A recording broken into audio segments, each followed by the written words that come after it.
Tak kan?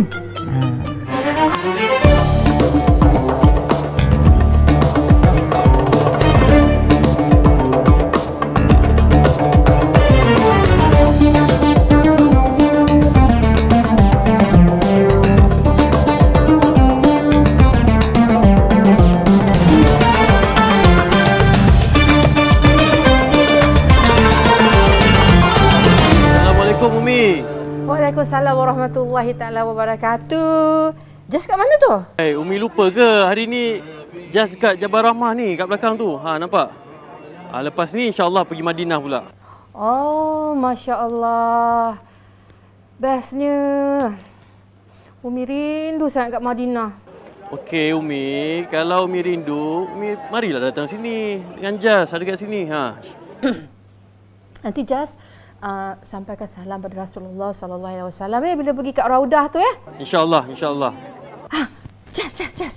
Nanti kalau Jas pergi dekat Jabal Rahmah tu, doa minta jodoh. Ya Allah, temukan jodoh. Allahu Akbar. Umi jangan cakap macam tu. Jabal Rahmah tu kat belakang ni bukan tempat doa untuk minta jodoh tau. Tapi orang selalu buat macam tu. Itu orang, jangan terfikir orang. Jabal Rahmah ni memang orang selalu datang sini nak minta jodoh lah, nak tulis nama dekat batu. Tapi sebenarnya siapa yang bagi jodoh dekat kita? Allah kan? Jadi minta dekat Allah. InsyaAllah Allah akan bagi yang terbaik jodoh untuk kita. Ya? Ramai juga orang kat sana ya, Jas. Di masjid sekejap ke?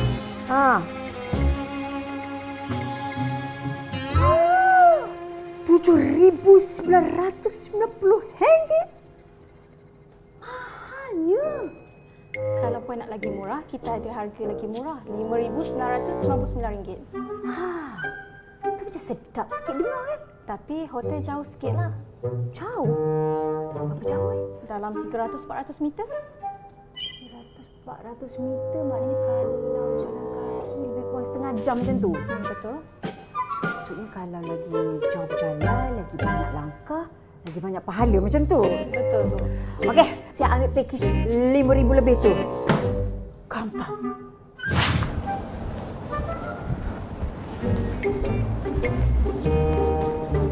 Assalamualaikum. Waalaikumsalam. Saya selalu nampak awak kat masjid. Awak kerja ke tak? Tengah kerja lah ni. Kerja dekat masjid? Oh, tak. Yang ni saya sebenarnya khidmat untuk masjid je. Tolong sikit mana yang mampu. Oh. Ada gaji tak? Gaji? Ya Allah, nama pun khidmat. So sebenarnya tak harapkanlah gaji. Tapi yang kita harap ni gaji.